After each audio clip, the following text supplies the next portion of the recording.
आज हम बात करेंगे हेडा गैबलर प्ले के बारे में, जिसमें हम इसका introduction, characters intro, summary, themes और सिंबल्स को डिटेल में एग्जाम पॉइंट ऑफ व्यू से डिस्कस करेंगे।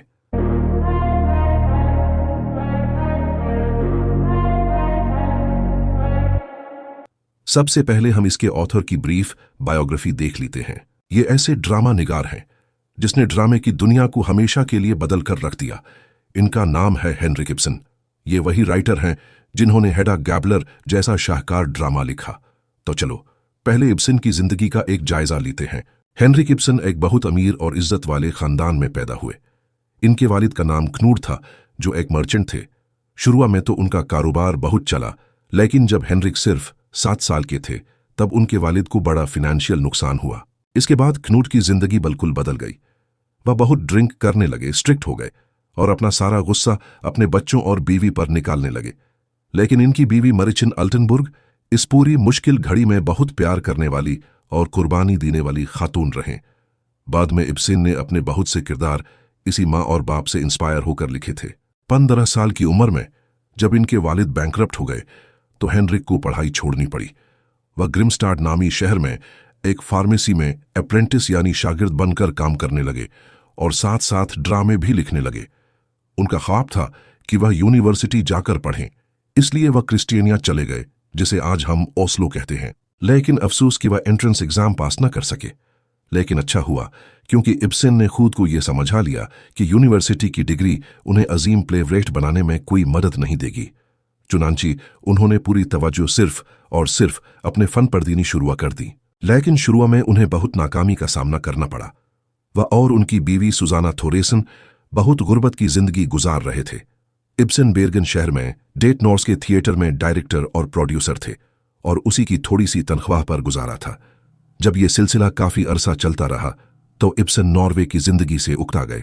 1864 में उन्होंने अपनी बीवी और 5 साल के बेटे सिगुर्ड को छोड़ा और इटली के शहर सोरेंटो चले गए। बाद में वह जर्मनी के शहर ड्रेसडन में भी रहे। वह 30 साल बाद 1891 में नॉर्वे वापस आए। याद रखने वाली बात यह है कि इब्सन की असली कामयाबी इसी जिलावतनी यानी नॉर्वे से जाने के बाद में शुरू हुई। इसी दौरान में उन्होंने ब्रांड और पियर गिंट जैसे शानदार पोएटिक प्लेज लिखे, जिन्होंने उन्हें शोहरत और कामयाबी अता की। 1879 से लेकर 1886 के दरमियान उन्होंने रियलिज्म के शाहकार ड्रामे लिखे, जिनमें ए डॉल्स हाउस, गोस्ट्स और द वाइल्ड डक शामिल हैं। इस दौर में इब्सन की शोहरत आसमान को छूने लगी। वह अपने जमाने के सबसे मशहूर लिखारी बन गए। लोग उनकी कहानियों और किरदारों की गहराई की तारीफ करते थे, तो कुछ लोग उनकी जुर्रत पर क्रिटिसिज्म भी करते थे कि वह जदीद जिंदगी की बीमारियों को बेनकाब कर रहे हैं। आखिर में 1894 में कई स्ट्रोक्स के बाद ओस्लो में इब्सन का इंतकाल हो गया। आज उन्हें the father of modern drama कहा जाता है और आर्थर मिलर से लेकर जेम्स जॉयस तक बहुत से बड़े राइटर्स उनसे मुतासिर हुए। हमें बात करते हैं उस हिस्टोरिकल बैकग्राउंड की जिसमें हेडा गैबलर लिखा गया। 1870s और 1880s के दौरान इब्सन ने नाम निहाद प्रॉब्लम प्लेस लिखने पर तवज्जो दी, यानी ऐसे ड्रामे जो सोशल प्रॉब्लम्स को उजागर करते हैं, जैसे औरतों के हुकूक, बेरोजगारी, सजा के कवानीन और अमीर गरीब का फर्क। ए डॉल्स हाउस इसी किस्म का मशहूर ड्रामा है, लेकिन हेडा गैबलर में इब्सन ने एक नया मोड़ लिया। जहां वह मुआशरती मसाइल से हटकर ज्यादा जाती, अलामती और जज्बाती पहलुओं पर तवज्जो देते हैं। विक्टोरियन दौर के कवानीन सख्त थे, खासकर शादीशुदा औरतों के लिए, जैसे नोरा या हेडा खुद। लेकिन इस ड्रामे में इब्सन का मकसद सिर्फ मसाइल का हल पेश करना नहीं, बल्कि इंसानों की नफ्सियात और उनके जज्बात को दिखाना है। इस प्ले के कुछ अहम फैक्ट्स भी नोट कर लें। हेडा गैबलर की पब्लिकेशन दिसंबर 1890 में हुई और ये ज्यादातर जर्मनी के शहर मुनिच में लिखा गया। इस प्ले की सेटिंग नॉर्वे के किसी शहर में है जिसे क्रिस्टियानिया का नाम दिया गया है। इब्सन ने इस ड्रामे का नाम हेडा गैबलर क्यों रखा? हालांकि ड्रामे में उसकी शादी हो चुकी है और वह हेडा टेस्मन है।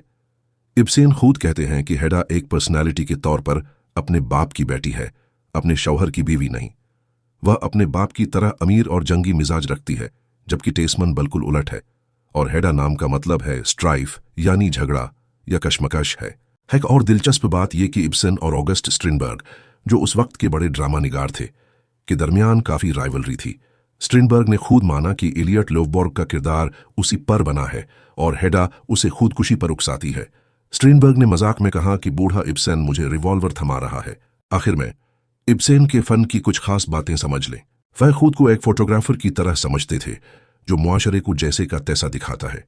उनकी राइटिंग में हर लफ्ज सोच समझ कर रखा जाता है और हर किरदार की जबान उसकी शख्सियत के मुताबिक होती है। वह एक शायर भी थे, इसलिए उनकी प्रोज में भी एक खास खूबसूरती है।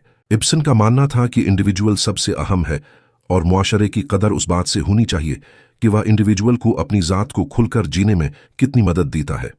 उनके नज़दीक आखिरी अलमिया तब आता है जब इंसान मोहब्बत से महरूम हो जाए, और यही वजह है कि हेडा भी एक नाखुश जिंदगी गुजारती है क्योंकि वह खुद मोहब्बत करना नहीं जानती। इब्सन ने ड्रामे को सिर्फ तफरीह का जरिया नहीं रहने दिया, उन्होंने इसे एक प्लेटफार्म बना दिया जहां से मुआशरे को नया रास्ता दिखाया जा सके। आज हेडा गैबलर दुनिया भर में बहुत ज्यादा परफॉर्म किया जाता है और यह किरदार किसी भी अदाकारा के लिए एक चैलेंज समझा जाता है। 2005 में केट ब्लांचेट ने ब्रॉडवे पर यह किरदार किया था। अब हम हेडा गैबलर के किरदारों को तफसील से समझेंगे। ये किरदार आपको न सिर्फ ड्रामे की कहानी समझने में मदद देंगे बल्कि इम्तिहान में भी बहुत काम आएंगे। सबसे पहले बात करते हैं मरकजी किरदार की, यानी खुद हेडा गैबलर की। हेडा थिएटर की तारीख के सबसे मशहूर एंटी हीरोज में से एक है। इसका मतलब है कि वह मेन कैरेक्टर तो है लेकिन ट्रेडिशनल हीरो की तरह अच्छी नहीं है, बल्कि उसमें कई बुराइयां भी हैं। हेडा जनरल गैबलर की बेटी है और एक अमीर अशराफिया खानदान में पली बढ़ी है। उसकी जिंदगी आराम से गुजरी, लेकिन जैसे जैसे वक्त गुजरता गया, शादी की उम्र निकलती गई, तो उसने जॉर्ज टेस्मन से शादी कर ली। ये वाज़ेह नहीं कि उसे टेस्मन से कभी मोहब्बत भी थी या नहीं, लेकिन अब तो वह उसे बिल्कुल पसंद नहीं करती। हेडा की जिंदगी में एक बड़ा मसला ये है कि वह अपनी जिंदगी का कोई मकसद ढूंढ रही है, लेकिन माशरे की रिवायात उसे हर तरफ से घेर रही हैं।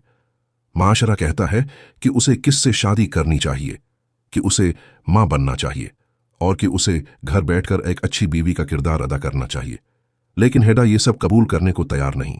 पूरे ड्रामे में हम देखते हैं कि वह आज़ादी की ख्वाहिश में अपने आसपास के लोगों को जोड़ तोड़ करती है, यानी उनसे हीरा फीरी करती है, और आखिरकार यही सब कुछ उसे खुदकुशी तक ले जाता है।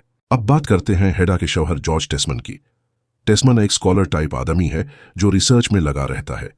उनकी शादी के बाद जो 6 माह का हनीमून था, वह ज्यादातर अपनी बीवी के साथ गुजारने के बजाय किताबों के साथ गुजरा है। टेस्मन हेडा से मोहब्बत तो करता है, लेकिन वह कोई खास बाहिम्मत या क्रिएटिव आदमी नहीं है। वह ओल्ड रिसर्च को दोहराता रहता है, नए आइडियाज नहीं ढूंढता और हमेशा दूसरों की मंजूरी के इंतजार में रहता है। जहां हेडा रिवायात से आज़ादी चाहती है, वहीं टेस्मन रिवायात पर अमल करने के सिवा कुछ नहीं चाहता। फिर हैं टेस्मन की खाला आंट जूलिया। ये वह हैं जिन्होंने टेस्मन को उसके वालिदैन की डेथ के बाद पाला पूसा। जब टेस्मन ने हेडा से शादी की तो खाला बहुत खुश हुए, लेकिन उन्हें फिक्र थी कि टेस्मन इस अमीर खातून को संभाल नहीं पाएगा, इसलिए उन्होंने अपनी पेंशन गिरवी रखवा कर टेस्मन की माली मदद की। ड्रामे में जब उनकी दूसरी खाला रीना का इंतकाल होता है तो आंट जूलिया इशारा करती हैं कि शायद वह खुद टेस्मन के घर आकर रहें। हेडा इस ख्याल से बिल्कुल घबरा जाती है। पूरे ड्रामे में आंट जूलिया और हेडा के दरमियान रिलेशंस बहुत सर्द रहते हैं। अगला किरदार है जज ब्रैक। ये टेस्मन और हेडा दोनों का दोस्त है, लेकिन आहिस्ता आहिस्ता पता चलता है कि वह हेडा से मोहब्बत करता है। ब्रैक ड्रामे में अक्सर नई मालूमात लेकर आता है और वह भी हेडा की तरह लोगों को जोड़ तोड़ करने में माहिर है, लेकिन उसकी हीरा फीरी में एक फर्क है जिसके बारे में हम आगे चलकर देखेंगे। फिर है आइलट लवबर्ग। ये टेस्मन का सबसे बड़ा स्कॉलर राइवल है। टेस्मन जहां रिवायती और बेरूह है, वहीं लवबर्ग एक बाहिम्मत और क्रिएटिव स्कॉलर है। 2 साल पहले लवबर्ग इस शहर से गायब हो गया था और शराब नौशी यानी ड्रिंकिंग की वजह से बुरी शोहरत पा चुका था, लेकिन अब वह वापस आया है, अपनी नई किताब पब्लिश करना चाहता है और हेडा और मिसेस एल्वस्टेड से अपना पुराना रिलेशनशिप ठीक करना चाहता है। थिया एल्वस्टेड का किरदार बहुत दिलचस्प है। थिया जहां खामोश और डरपोक है, हेडा वहां ताकतवर और ब्रेव है। थिया जहां हर बात मान लेती है, हेडा वहां हर बात से इनकार करती है। थिया लवबर्ग से मोहब्बत करती है और उसे डर है कि शहर वापस आकर वह दोबारा शराब पीना शुरू न कर दे। वह हेडा से मदद मांगने आती है, हालांकि उसे हेडा पर भरोसा नहीं है। जब दोनों स्कूल में साथ पढ़ती थीं, तब हेडा उसके साथ बहुत जुल्म करती थी। बेरता घर की मुलाजिमा है जो पहले आंट जूलिया के पास काम करती थी। हेडा उसके साथ बहुत बदतमीजी से पेश आती है, जिसकी वजह से बेरता इस नए घर में खुद को अजनबी महसूस करती है। और आंट रीना का किरदार सिर्फ नाम का है, वह कभी ड्रामे में नजर नहीं आती। लेकिन उसकी इलालत और मौत का जिक्र जरूर आता है। इन किरदारों के दरमियान ताल्लुकात को समझना बहुत जरूरी है। हेडा और टेस्मन में हस्बैंड वाइफ का रिलेशन है, लेकिन हकीकी मोहब्बत नहीं। हेडा और लवबोर्ग का माजी में कोई रिलेशन रहा है। थिया लवबोर्ग से मोहब्बत करती है और लवबोर्ग भी थिया की मदद से अपनी जिंदगी संवारता है। जज ब्रक हेडा को हासिल करना चाहता है और इसके लिए वह टेस्मन का दोस्त बनकर उसे अपने जाल में फंसाने की कोशिश करता है। यहां एक और अहम बात नोट कर लें। हेडा का बाप जनरल गेबलर कभी ड्रामे में नजर नहीं आता, लेकिन उसका अक्स पूरे ड्रामे पर छाया रहता है। उसकी तस्वीर दीवार पर लगी है, उसकी पिस्टोल्स हेडा के पास हैं और हेडा का किरदार बिल्कुल उसी की तरह है। इसीलिए इब्सन ने ड्रामे का नाम हेडा गेबलर रखा, न कि हेडा टेस्मन। अब हम ड्रामे की पूरी कहानी यानी समरी देखेंगे। ये कहानी 4 एक्ट पर मुश्तमिल है। चलो शुरू करते हैं। कहानी शुरू होती है सितंबर के महीने में, जब हेडा और उसका शौहर जॉर्ज टेस्मन अपनी शादी के 6 माह बाद हनीमून से वापस आते हैं। टेस्मन ने ये 6 महीने ज्यादातर लाइब्रेरियों में रिसर्च करते हुए गुजारे थे और इसी दौरान उसने हेडा को प्रेग्नेंट भी कर दिया था। लेकिन हेडा इस बात से बहुत शर्मिंदा है कि लोग उसके प्रेग्नेंट होने के बारे में जाने। वह अपनी नई जिंदगी से उकता चुकी है। टेस्मन की कंपनी उसे बेहद बोरिंग लगती है। वापसी के अगली सुबह टेस्मन की खाला आंट जूलिया उनसे मिलने आती हैं। वह अपने भतीजे पर बहुत प्यार करती हैं और उन्हें ये बताकर खुश होती हैं कि जल्द ही टेस्मन को यूनिवर्सिटी में प्रोफेसर की नौकरी मिल जाएगी। वह ये भी बताती हैं कि दूसरी खाला रीना अभी तक बहुत बीमार है और ये कि टेस्मन का पुराना दोस्त और राइवल एजलर्ट लोवबोर्ग वापस शहर आ गया है। लोवबोर्ग कुछ साल पहले शराब नूशी की वजह से बुरी शोहरत पा चुका था, लेकिन अब उसने एक नई किताब पिबली की है जिसकी बहुत तारीफ हो रही है। इसी दौरान हेडा ड्राइंग रूम में आती है और शिकायत करती है कि मुलाजिमा बर्ते ने उसकी पुरानी टोपी कुर्सी पर रख दी है। टेस्मन घबरा जाता है क्योंकि वह टोपी आंट जूलिया की है, बर्ते की नहीं। आंट जूलिया नाराज होकर जाने लगती हैं, लेकिन टेस्मन ये कहकर मामला ठीक कर देता है कि हेडा प्रेग्नेंट है। हेडा इस बात पर बहुत नाराज होती है। खाला के जाने के बाद एक और मेहमान आती हैं, मिसिस थिया एल्फस्टेड। थिया हेडा की पुरानी स्कूल फिलू है और टेस्मन की भी पुरानी दोस्त है। वह लोवबोर्ग की फिक्र में आई है क्योंकि उसे डर है कि शहर वापस आकर वह दोबारा शराब पीना शुरू न कर दे। हेडा टेस्मन से कहती है कि वह लोवबोर्ग को खत लिखकर अपने घर बुलाए ताकि उस पर नजर रखी जा सके। फिर हेडा थिया से पूछगछ करती है और पता चलाती है कि थिया अपने शौहर की इजाजत के बगैर शहर आई है और वह लोवबोर्ग की मदद कर रही है और उसकी मुसे यानी इल्हाम का जरिया बनी हुई है।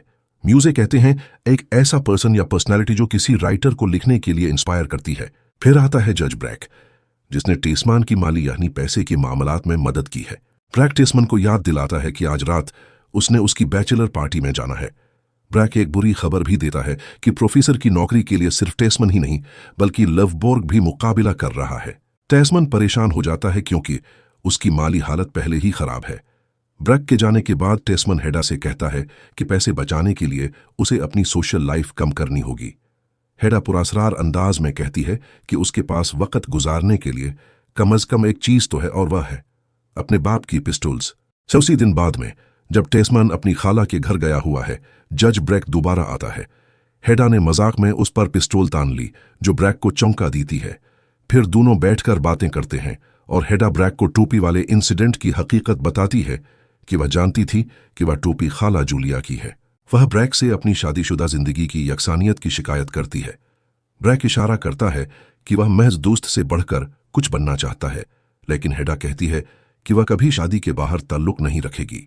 टेस्मन वापस आता है और लोवबोर्ग भी आ जाता है। लोवबोर्ग बताता है कि उसने एक और मैन्युस्क्रिप्ट लिखा है जो सिविलाइजेशन के फ्यूचर के बारे में है। वह इस मैन्युस्क्रिप्ट को अपना बच्चा कहता है। वह यह भी कहता है कि वह प्रोफेसर की नौकरी के लिए टेस्मन से मुकाबला नहीं करेगा, जिससे टेस्मन को बहुत राहत मिलती है। ब्रैक लोवबोर्ग को अपनी पार्टी में बुलाता है, लेकिन लोवबोर्ग इनकार कर देता है। वह शराब पीने से भी इनकार कर देता है।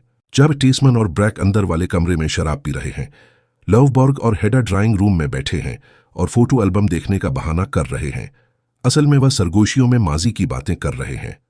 पता चलता है कि जवानी में उनके बहुत करीब ताल्लुकात थे, लेकिन जब यह ताल्लुक इंटीमेसी तक जा पहुंचा तो हेडा ने उसे तोड़ दिया।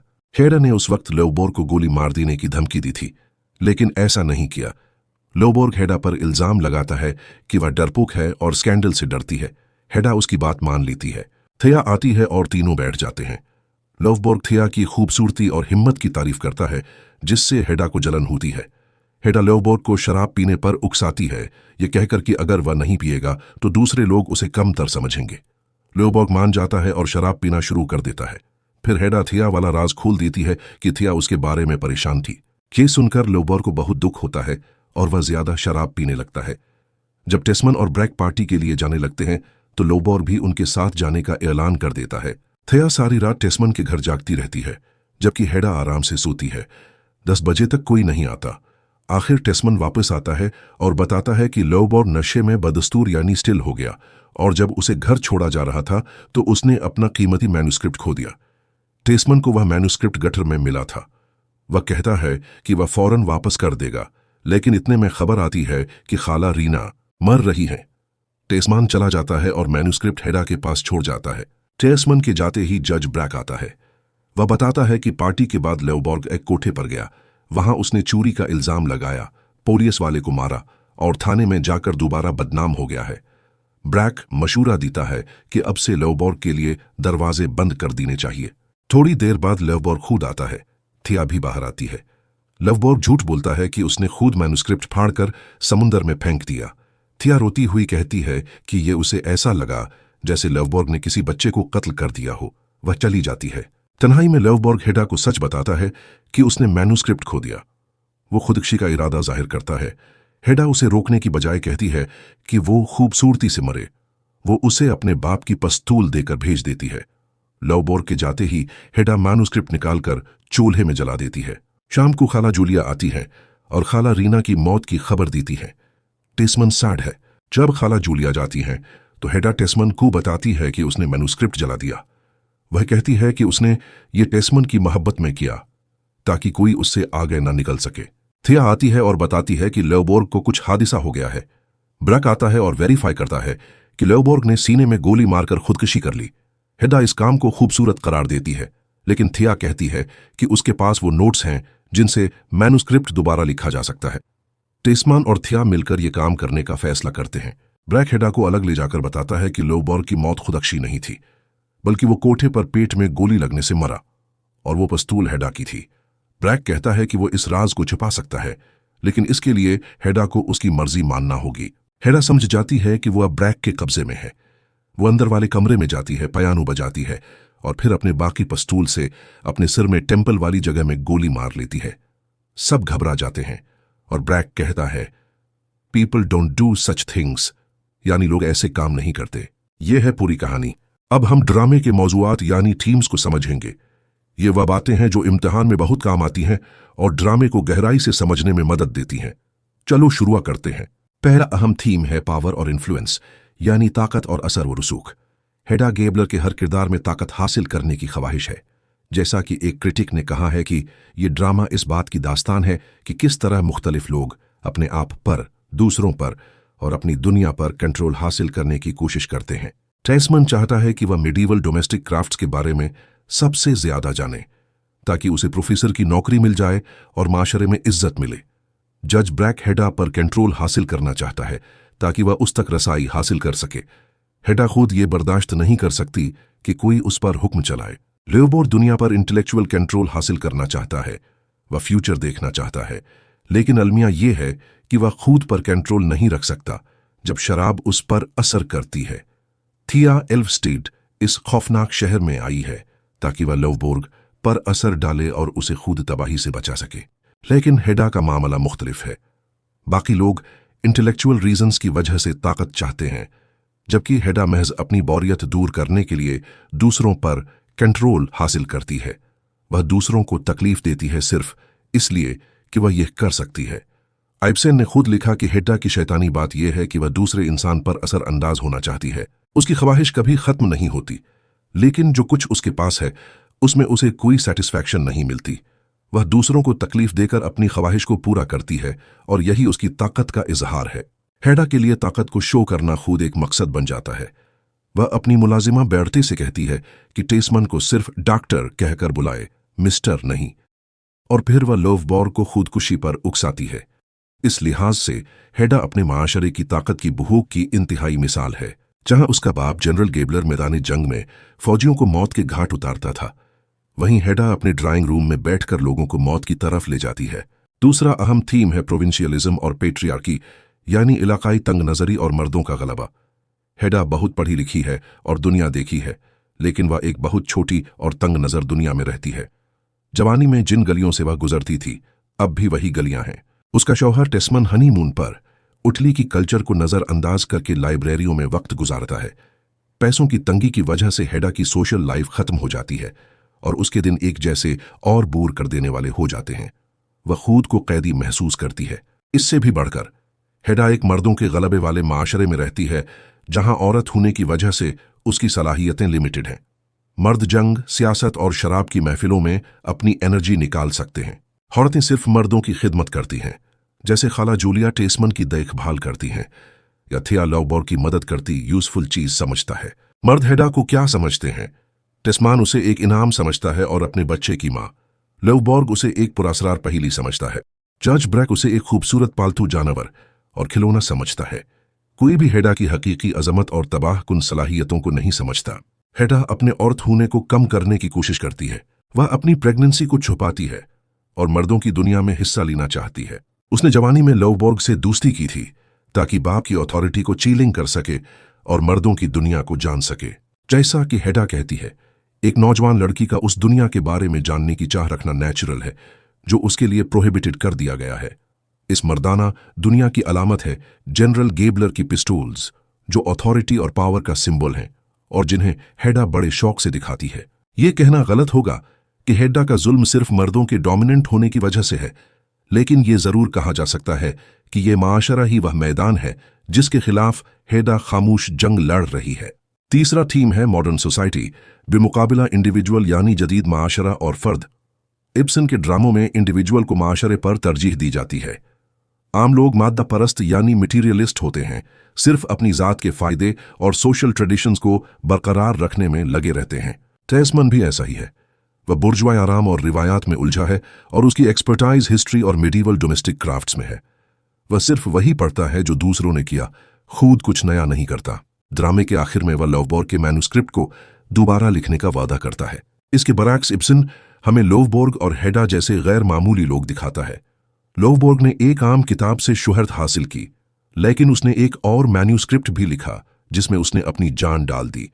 ये मैन्युस्क्रिप्ट पास्ट के बारे में नहीं बल्कि फ्यूचर के बारे में है। इब्सन नहीं बताता कि लवबोर्ग वाकई ज़हीन है या नहीं, लेकिन यह जरूर है कि वह बाहिम्मत और पुरज़म है।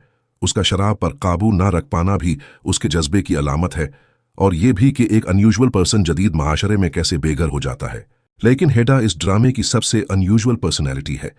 वह सबसे ज्यादा ज़हीन, खूबसूरती से तबाह करने वाली और खूबसूरती के तसव्वुर से अमेज्ड है। वह एक एंटी हीरो है जो माशरे को खेलने की जगह समझती है और अपनी तबाही को छुपाने का हुनर रखती है। वह पहले सिर्फ छोटा मोटा जुल्म करती थी, जैसे स्कूल की लड़कियों के बाल खींचना या खाला जूलिया की टोपी का मजाक उड़ाना, लेकिन ड्रामे में वह लवबोर्ग को शराब पीने पर उकसाती है और खूबसूरत खुदकुशी करने का कहती है। ये सब और आखिर में उसकी खुदकुशी साबित करती है कि हेडा वाकई अपने माशरे से बिल्कुल मुख्तलिफ है। जैसा कि जज ब्रैक कहता है, people don't do such things, यानी लोग ऐसे काम नहीं करते। चौथा थीम है मैरिज, लव, सेक्सुअलिटी और जेलसी, यानी शादी, मोहब्बत, जिनसियत और हसद। लवबोर्ग हेडा पर इल्जाम लगाता है कि वह स्कैंडल से डरती है और हेडा मान लेती है, लेकिन उसकी टेस्मन जैसे मामूली आदमी से शादी इस बुज़दिली की सबसे बड़ी मिसाल है। हेडा ने टेस्मन से उसकी माशी हैसियत और इज्जत की वजह से शादी की, और इसलिए भी कि उसकी शादी की उम्र निकल रही थी।